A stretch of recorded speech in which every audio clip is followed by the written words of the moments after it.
क्या एक इंसान पूरी तरह बिना किसी यौन संबंधों के जिंदगी गुजार सकता है? इसके लिए ये छोटा सा वृत्तांत सुने। एक चेला जो ऐसे गुरु का चेला था जिसके आश्रम में स्त्रियों का प्रवेश बहुत निषेध था, या यूं कहे कि पूरी तरह प्रतिबंधित ही था। उसके आश्रम में कोई स्त्री या लड़की प्रवेश नहीं करती थी। उसका ये हमेशा का नियम था। ये प्राचीन रीति थी उसके आश्रम की। एक दिन गुरुजी जिस गांव के निकट जंगल में रहते थे, उस गांव में कोई बीमारी फैल गई। गांव के लोगों ने गुरु से प्रार्थना की कि किसी तरह का कोई उपाय हो तो करे, ताकि गांव में फिर से खुशहाली आ सके। तब गुरुजी ने एक अनुष्ठान करने का फैसला किया, जिसके तहत गांव के लोगों को अपने घरों में ही रहने के लिए कहा गया तथा गुरुजी अपने दूसरे पारंगत शिष्यों के साथ अनुष्ठान करने में लग गए। दवाई व हवन सामग्री तैयार होने लगी थी। इस कारण वे लोग जो गुरु व उसके शिष्यों के लिए भोजन का प्रबंध करते थे, वे गांव में ही रुक गए। इसलिए गुरुजी ने अपने सबसे छोटे चेले को भेजा गांव में भिक्षा लेने के लिए और कहा कि ये रास्ता सीधा गांव में ही जाता है और गांव में जाकर हमारे लिए पर्याप्त भोजन लेकर आओ। उस चेले ने जीवन में पहले कभी किसी स्त्री को नहीं देखा था। उसका जन्म होते ही उसके माता पिता ने उसे गुरुजी की सेवा में भेंट कर दिया था। चेला गांव की ओर चल पड़ा, एक बड़े झोले के साथ। वह सहारे के लिए लाठी लेकर भी आया था। गांव में पहुंचकर उसने एक घर के बाहर भिक्षा के लिए आवाज लगाई। घर के भीतर से एक महिला ने अपनी पुत्री को कहा कि जाओ, बाहर कोई साधु आया है, उसे कुछ रोटी देकर आओ। पुत्री अपनी युवावस्था में थी जब वह भोजन लेकर उस किशोर चेले के पास गई, तो चेले ने देखा कि ये कैसा पुरुष है जिसका सीना इतना बड़ा उभरा हुआ क्यों है, क्योंकि उसने पहले कभी स्त्री को नहीं देखा था।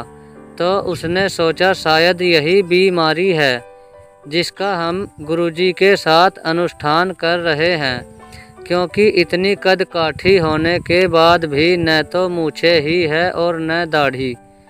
तो चेले ने जिज्ञासा कारण रोटी देने आई लड़की के स्तनों को छूकर देखा, जिसे छूते ही वो लड़की चिल्लाने लगी और दौड़कर अपनी माँ को बुलाकर लाई। जब चेले ने उसकी माता को देखा और उसकी आवाज़ सुनी तो दंग रह गया कि ये तो बहुत ही भयानक बीमारी है। लेकिन लड़की की माँ उस चेले पर लगी भली बुरी बातें कहने कि कैसा निर्लज है, साधु के भेष में भेड़िया है, तुझे शर्म नहीं आई जो मेरी पुत्री को छेड़ रहा है।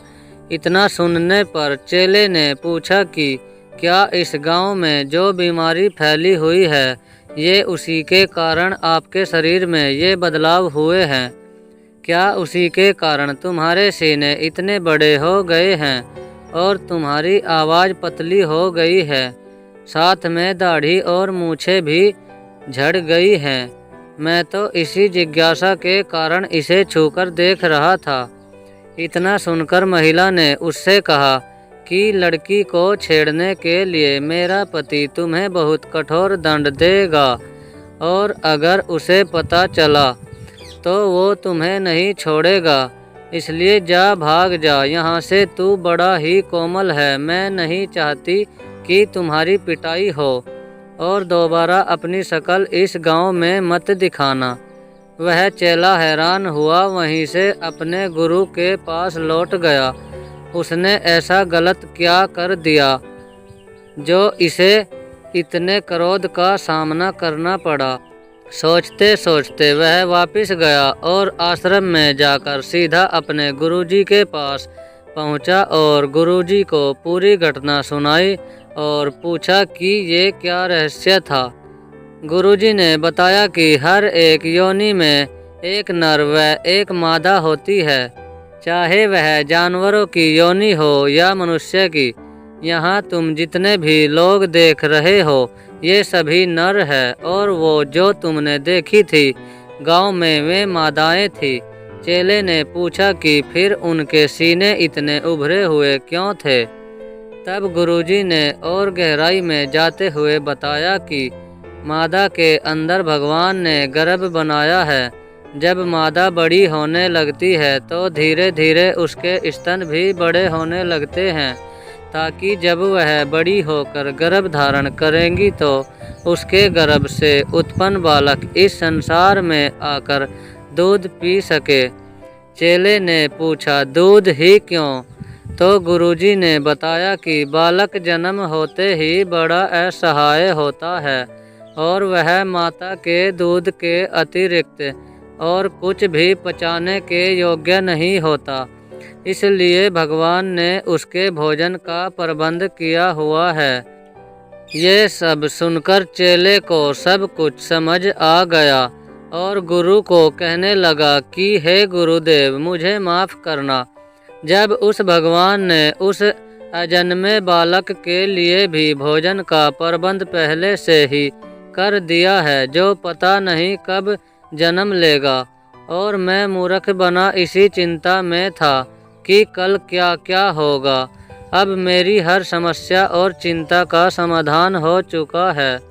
उस परमात्मा ने मेरे लिए भी मेरे जन्म से पहले ही पूरा प्रबंध कर डाल रखा है और मैं पता नहीं कहाँ किस कारण अपने आप को कर्ता मानकर जीवन जी रहा था कि जो कुछ हो रहा मेरे साथ वह मैं ही कर रहा हूँ। मेरा अंधकार दूर हुआ महाराज, मुझे अब कोई चिंता नहीं रही। वो परमात्मा ही सबको कर्ता के भ्रम में डालकर खुद ही करता है। मेरे लिए अब उसकी भक्ति के अतिरिक्त कुछ नहीं बचता। मैं चला उसकी ओर। गुरुजी ने चेले से कहा कि तुम्हारी शिक्षा पूरी हुई, जाओ और लीन हो जाओ अपनी भक्ति में। जब हमारा अज्ञान दूर हो जाता है तो इसी प्रकार का वैराग्य जन्म लेता है और उसके बाद कोई भोग करने की इच्छा नहीं बचती है। मेरा मानना है कि इस संसार में सब कुछ संभव है। यौन संबंध बनाने की इच्छा जब तक मस्तिष्क में रहती है तब मानव इससे दूर या इसे किए बिना नहीं रह सकता। जो व्यक्ति ये कहता है कि वह यौन संबंध नहीं बनाता तो वह हो सकता है कि शारीरिक रूप से संबंध बनाना न चाहता हो या बनाने योग्य न रहा हो, परंतु उसका मस्तिष्क सब कुछ कर चुका होता है। जब मस्तिष्क पूर्ण रूप से वैरागी हो जाता है तो तब मानव सारे संबंधों से मुक्त हो जाता है।